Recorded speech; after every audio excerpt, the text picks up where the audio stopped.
안녕하세요. 이루다 스피치 배윤희 원장입니다. 만나서 반갑습니다. 네, 오늘부터 보이스 트레이닝 강의가 시작이 됐는데요. 여러분들 많이 기대되시죠? 저도 여러분들이 얼마나 목소리에 대한 관심이 있는지 잘 알고 있기 때문에 여러분들의 보이스 트레이너 역할을 톡톡히 해드리겠습니다. 보이스 트레이닝 하니까 어떤 게 떠오르세요? 우리 좋은 몸매를 갖기 위해서 헬스 트레이닝 받으시죠? 네, 그런 것처럼 어떤 트레이닝을 통해서 충분히 여러분들의 목소리를 좋고 매끈하고 좀 더 호감 있게 만드는 작업을 할 겁니다. 이런 생각을 하실 것 같아요. 목소리 타고나는 거 아닌가라고 생각을 하실 것 같은데 맞습니다. 네, 목소리는 충분히 타고나는 거예요. 그래서 여러분들의 부모님 그리고 형제 자매와도 음색이 좀 비슷하지 않으세요? 그런데 이렇게 타고난 목소리지만 충분히 연마할 수 있다는 거죠. 좋은 목소리로 이 좋은 목소리는 조금 더 호감 있고 신뢰감을 줄 수 있는 그런 음성으로 여러분들도 충분히 트레이닝을 통해서 목소리를 만들 수가 있습니다. 그래서 오늘부터 이렇게 강의가 시작이 되고요. 총 7강을 통해서 여러분들의 보이스 트레이닝을 담당하게 됐습니다. 여러분들 어떠세요? 목소리에 대한 관심도 있으시지만 주변을 돌아봤을 때 저 사람 참 목소리 좋다 그런 경험 있으시죠? 처음 만났는데 목소리가 좋아서 왠지 호감을 느낀 적도 분명 있으시고요. 또 반대로 굉장히 좋게 봤는데 참 입을 연 순간 확 깬다. 저 사람은 좀 입을 안 열었으면 좋겠다. 이런 생각을 가진 분들도 계시죠. 이 목소리라는 게 단지 이미지뿐만이 아니라 전달력에도 영향을 줍니다. 그래서 어떤 사람이 말을 하면 목소리가 귀에 쏙쏙 꽂혀서 그 사람이 말하는 거는 왠지 신뢰가 가기도 하고 또 굉장히 좋은 얘기임에도 불구하고 그 사람이 말했을 때는 어떤 말에 힘이 없어서 좀 한 귀로 듣고 한 귀로 흘러보내게 되는 그런 경향도 분명히 있을 겁니다. 그러면 우리는 당연히 좋은 목소리, 좀 더 호감 있고 이미지적으로 그리고 신뢰감, 전달력을 높이는 음성을 갖고 싶으시겠죠? 그래서 저와 함께 훈련을 좀 하시면 좋을 것 같고요. 실제로 교재에 대해서 문의가 많으셔서 저희가 교재를 거창하게 만들진 않았는데 보시다시피 이런 워크북 형태를 온라인 강의 사이트에서 다운을 받아서 활용하실 수 있습니다. 이것은 이론적인 것이 아니라 실제로 오늘 갖고 있는 우리가 앞으로 훈련해야 할 이 강의 내용들이 담겨 있는 워크북이에요. 그래서 원고 보시면서 같이 소리 내시고 호흡하시고 또 따라하시고 반복하시고 그렇게 훈련할 수 있도록 되어 있으니까요. 충분히 출력하셔서 활용을 하시면 되겠습니다. 자, 그러면 우리 좋은 목소리 만들기 위해서 우리 좋은 목소리의 요건부터 한번 살펴보도록 하겠습니다. 자, 목소리 좋은 사람 되게 많은데요. 우리 유명 연예인들도 참 많잖아요. 근데 요즘은 목소리를 딱 한정적으로 단정 짓기가 어려운 것 같습니다. 왜냐하면 개성시대잖아요. 그래서 어떤 사람은요, 나는 연예인처럼 파이팅 넘치는 막 고음에 막 소리 지르고 그런 음성을 갖고 싶다 하는 분들도 계세요. 왜냐하면 성격적으로 나는 너무 무덤덤하고 너무 존재감이 없고 그런 분들이 있으시죠. 무슨 얘기를 해도 재미가 없게 들리는 분들, 그런 분들은 이런 표현력이 좋은 분들의 목소리를 담고 싶다 하는 분들도 계세요. 네. 그런데 우리가 이 목소리라는 것도 트렌드가 있는 것 같습니다. 실제로 콜센터 전화 많이 받아보시죠. 옛날에는 어땠어요? 무조건 솔이었거든요. 솔 없는 솔. 그러니까 무조건 밝게 그래야 상냥함을 표현할 수 있다고 생각을 했는데 요즘은 어떻습니까? 전화 받으면요. 굉장히 톤이 좀 많이 낮아진 걸 느끼셨을 거예요. 좀 더 편안함으로 다가가기 위함인데 그만큼 요즘의 목소리의 트렌드는 밝고 상냥함보다는 조금은 신뢰감 위주로 진행이 되는 것 같아요. 남녀를 떠나서 남자, 여자를 떠나서 중저음의 좀 매력적인 보이스를 갖고 싶어 하시는 것 같은데 자, 그렇다면 좋은 목소리의 요건을 제가 이렇게 6개로 나눠서 한번 살펴보려고 합니다. 여러분들은 어떤 부분에서 부족함을 느끼고 계시는지 혹은 나는 이런 부분은 참 좋은 목소리를 갖고 있구나 한번 느껴보시기 바랄게요. 먼저 크기인데요. 일단 목소리가 크면 어떻죠? 네, 사람이 좀 자신감이 있어 보이지 않나요? 근데 목소리가 작으면 왠지 잘 모르지만 소심할 것 같고 내성적일 것 같고 소극적일 것 같고 이런 이미지를 주죠. 그리고 더 중요한 건 안 들립니다. 목소리가 작으면 들리지가 않아요. 아무리 좋은 얘기를 갖고 있어도 전달이 되지 않으면 우리의 스피치의 목적을 달성할 수가 없겠죠. 그래서 여기 보시는 것처럼 목소리가 상대방에게 잘 들릴 정도의 크기를 갖고 있는지, 또 반대로 나는 목소리가 작고 힘이 없어서 상대방에게 좀 목소리 좀 크게 해라, 잘 안 들린다, 이런 피드백을 많이 받으시는지 한번 여러분도 생각을 해보셨으면 좋겠습니다. 제가 목소리는 좀 커야 된다고 말씀을 드릴 거예요. 앞으로도 우리가 크고 힘 있는 목소리를 만들 건데, 제가 이렇게 얘기를 했더니 어떤 한 분이 저한테 질문을 하시더라고요. 강사님, 저는요 목소리를 작게 해야 된다고 생각을 해요. 그래서 왜 그렇죠? 라고 물어봤더니 그분께서 하시는 말은, 목소리를 작게 해야 사람들이 더 자기의 얘기에 경청하지 않을까요? 이렇게 얘기를 하시더라고요. 네, 여러분 어떻게 생각하세요?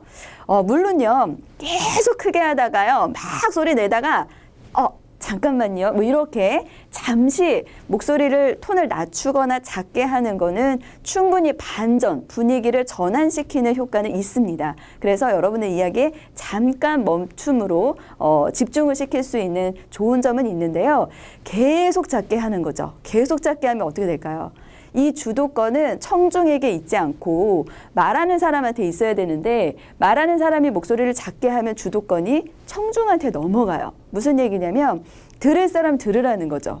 우리 스피치를 하는, 이 말을 하는 목적은 들리게 전달을 하려고 하는 건데, 그러면 관심이 없어도 목소리가 크면 들리겠죠. 네. 그런데 관심이 있는 사람만 목소리가 작게 한 그 내용을 들을 거 아니에요. 그러면 결코 여러분들의 스피치 목적을 달성하는 데는 어려움이 있을 수 있습니다. 그래서 발표를 하거나 말을 하거나 대화를 하거나 이런 주도권을 가질 때는 일단 목소리를 좀 크고 힘있게 상대방이 알아듣기 쉽게 전달이 되도록 말하시는 게 좋겠죠.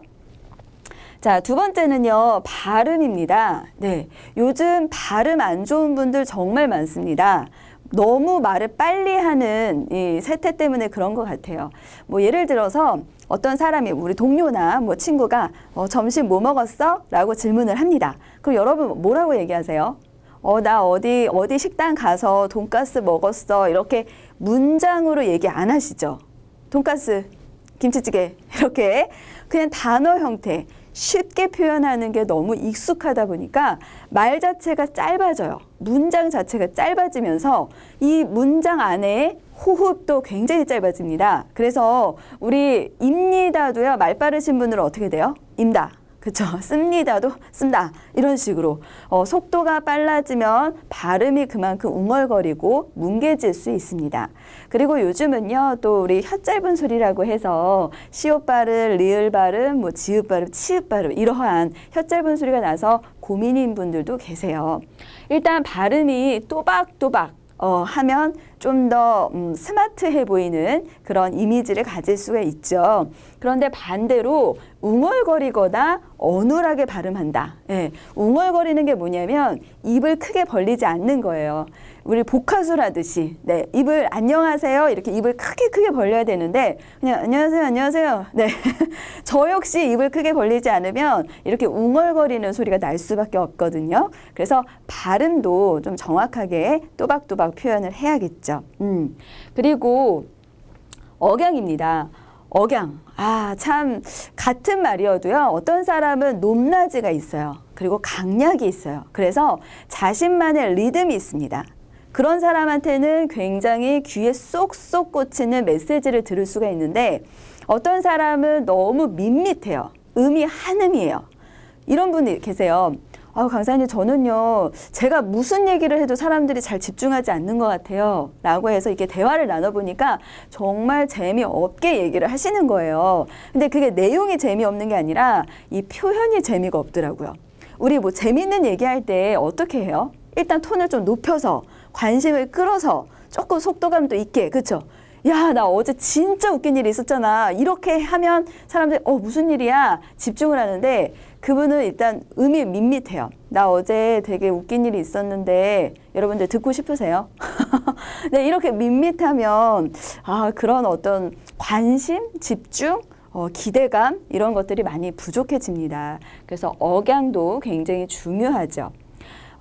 톤입니다. 다음은 톤인데요. 톤은요, 일단 음이 어떻게 높냐 낮냐 이런 걸 말을 하는데 톤이 높으면 좀 발랄해 보입니다. 밝고요. 뭔가 경쾌하고 열정 있어 보이고 네, 그런 좋은 긍정적인 영향도 있지만 또 상대적으로 조금 가벼운 이미지를 줄 수도 있죠.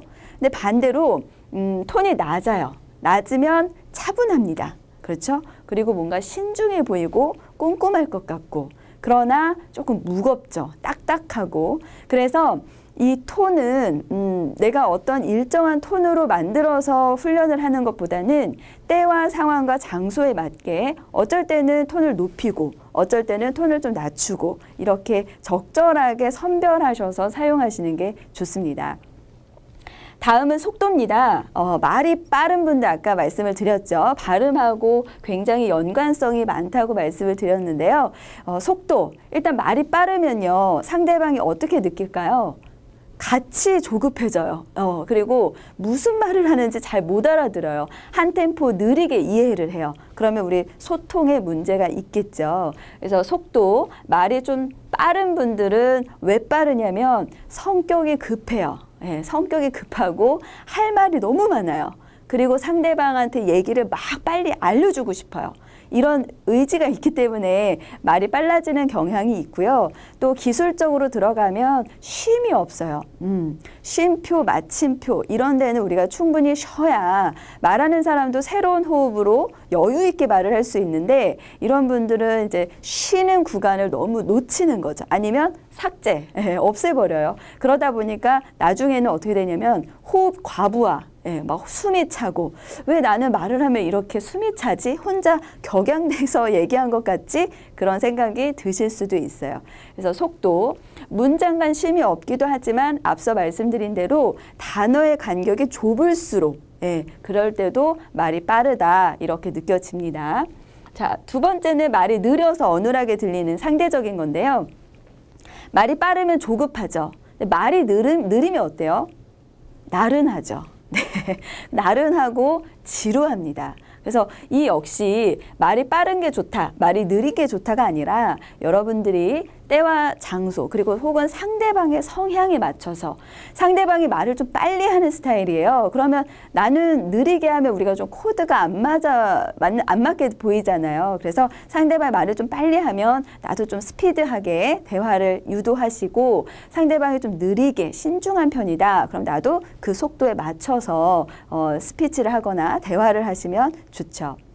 자, 그리고 말투입니다. 말투는 사실 그 사람의 이미지에 굉장히 많은 영향을 끼칩니다. 그리고 직업군에 따라서 또 이런 차이가 있어요. 예를 들어서 우리 유치원 선생님들, 상냥함의 대명사 아닙니까? 아이들에게 항상 아주 좋은 이미지를 주시는데 우리 유치원 선생님들 인사할 때 어떻게 하죠? 네. 안녕하세요. 안녕하세요. 이렇게 길게, 그쵸? 말끝을 길게 끕니다. 그리고 톤도 일반적으로 좀 올리죠. 네. 우리 주변에 굉장히 표현력 좋거나 좀 경쾌한 성격을 가지신 분들은 거의 대부분 안녕하세요. 감사합니다. 네. 서비스 업계에 종사하시는 분들 보통 이렇게 표현을 하시고요. 또 반대로 프레젠테이션을 한다. 혹은 뉴스를 진행한다. 뭐 기상캐스터 이렇게 어떤 정보를 좀 설득력 있게 줘야 되는 사람들은 대부분 말끝을 낮춥니다. 그리고 끌지 않아요. 뉴스에서 안녕하십니까? 이런 거 보셨어요? 네, 뉴스에서는 가벼움보다는 뭔가 무게감이 있고 좀 객관성을 유지해야 되고 하기 때문에 조금 더 신뢰감을 주는 안녕하십니까? 이렇게 좀 톤을 낮추고 단호하게 표현을 합니다. 이런 것도 역시나 우리가 상황에 따라서 조절을 하시면 되겠죠. 여기에 있는 6개뿐만 아니라 다양한 요소가 우리의 음성을 만드는데요. 우리 수업에서는 그리고 오늘은 이 6가지 요소를 한번 체크를 해봤습니다. 여러분들은 좀 어느 부분이 어떻게 좀 부족하거나 혹은 나는 이건 참 잘하고 있다 이런 게 있으신가요? 한번 개별적으로 체크를 해서 이러한 부분, 내가 만약에 목소리의 크기가 너무 작다 그러면 우리 힘 있는 목소리라는 강좌가 있죠. 그 강좌를 좀 더 많이 연습을 하시고, 또 예를 들어 속도, 나는 이 속도가 문제다 그러면 이렇게 단계별로 훈련하는 것도 좋지만 속도적인 부분에서 그 강좌는 조금 더 하드 트레이닝을 하시는 것도 방법이 될 것 같습니다. 네. 자, 좋은 목소리 이제 마지막으로 한번 정리를 해볼 건데요. 앞서 말씀드린 대로 좋은 목소리, 요즘은 개성이 많이 두각이 되고 있기 때문에 어떤 하나의 정형화된 목소리가 좋은 목소리다라고 할 수는 없습니다. 그러나 일단 말하는 사람이 편해야 합니다. 네.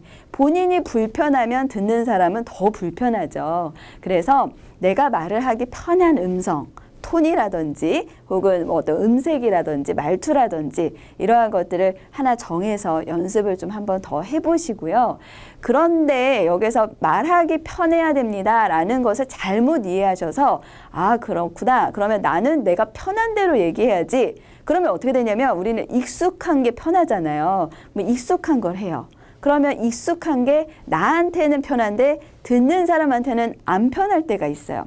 나는 편해서 목소리를 작게 안녕하세요 했는데 듣는 사람은 뭐라고요? 이럴 때는 그 마냥 좋은 목소리라고 할 수는 없잖아요. 그래서 때와 상황, 목적에 맞아야 되고 더 중요한 거 상대방이 잘 알아듣기 쉽게 전달이 잘 되어야 한다는 겁니다. 자, 그러면 전달이 잘 되는 목소리는 크게 세 가지로 정리를 해놨습니다. 말끝까지 힘 있는 목소리. 우리 그냥 큰 목소리가 아니라요. 말끝이라고 하면 뭐 입니다 이렇게 마침표를 찍는 구간도 되고요. 혹은 뭐뭐 했고 이렇게 쉼표를 찍는 구간도 됩니다. 왜 말끝이 흐려지면 자신감 없어 보이는 1순위잖아요. 네, 가장 자신감이 없어 보이는 구간이 말끝인데요. 그래서 말끝까지 힘 있는 목소리를 만들 거고요. 그리고 두 번째는 또박또박 발음하는 법. 좀 더 명료하게 표현을 해서 여러분들이 갖고 있는 이 메시지가 귀에 쏙쏙 꽂히도록 표현을 할 거고요. 그리고 이 좋은 목소리 마지막은 리듬 보이스. 아까 말씀드린 대로 억양이 있고 어떤 리듬을 넣어서 내 이야기가 좀 더 생생하게 잘 전달이 될 수 있도록 훈련을 합니다. 그래서 저는요, 좋은 목소리 하면 전달이 잘 되는 목소리 이렇게 정의를 내리고 싶고요. 그 전달이 잘 되는 목소리를 만들기 위해서 우리가 앞으로 크게 세 가지 힘 있는 목소리, 명료한 발음, 그리고 리듬 보이스 이렇게 세 가지를 훈련을 할 겁니다. 네. 자, 오늘 워밍업으로 좋은 목소리에 대한 요건, 그리고 여러분들이 목소리 체크해보는 그런 시간을 가졌습니다. 네, 어떻게 도움이 좀 되셨을까요? 오늘은 훈련은 아니었지만 이 마음을 다잡는 시간이 되었으면 좋겠고요. 목소리는요, 충분히 훈련으로 좋아질 수 있습니다. 우리 악기 연주하듯이 또 여러분들 운동하듯이 훈련을 통해서 좋은 결과 많이 만들어 보셨죠? 목소리도 훈련을 통해서 좋게 아주 여러분들이 원하는 그 이미지를 충분히 만들 수 있습니다. 자, 앞으로의 강좌 더 기대해 주시고요. 그럼 다음 시간에 뵙도록 하겠습니다. 오늘 강의 여기서 마치겠습니다. 감사합니다.